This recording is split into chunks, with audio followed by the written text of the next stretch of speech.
You started dancing when you were 13 and a half, 14 years old, salsa. So how have you changed personally from that time until now? Oh, personally, I did a lot. Somehow I managed to graduate high school, yay. I got my bachelor's in psychology, yay.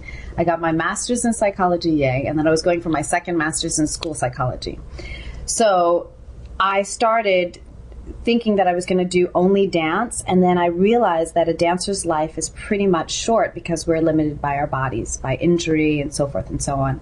And pretty much dancers have two choices. You teach dance, or you retire and do something else. So I decided to educate myself during the whole time.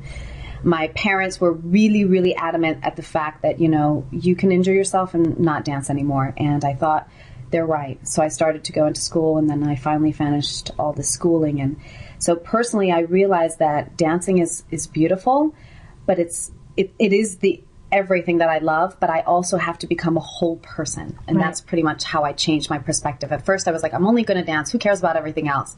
But then I realized, you know what? They're right. I need to educate myself as a person so that if anything happens to me, I can do something other than dance. Has your master's in psychology come into play?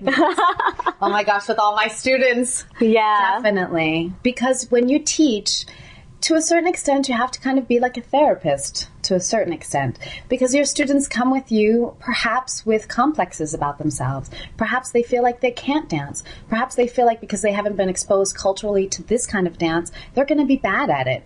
And it's our job, in my personal opinion, as an instructor to encourage them, to motivate them, to inspire them, so that they'll keep dancing. Because honestly, out of all of the things that I've learned in my life, when you dance, it's good for your health, it's good for your mind, and it's good for your soul. And if someone's happy on the inside, then pretty much other things in their lives can congruently move forward in a flow. And that's pretty much what you do. When people come to me and they go, I'll never be able to do that, Duplessey. You've been doing it forever. I'm never going to be as good. That's when the therapist in me goes, no, there's some issue that this person's coming with. I've got to find a way, enable a way for them to find themselves in this. They have a desire to be here, so I'm going to work with that. And so thank goodness I've been able to use my education through that.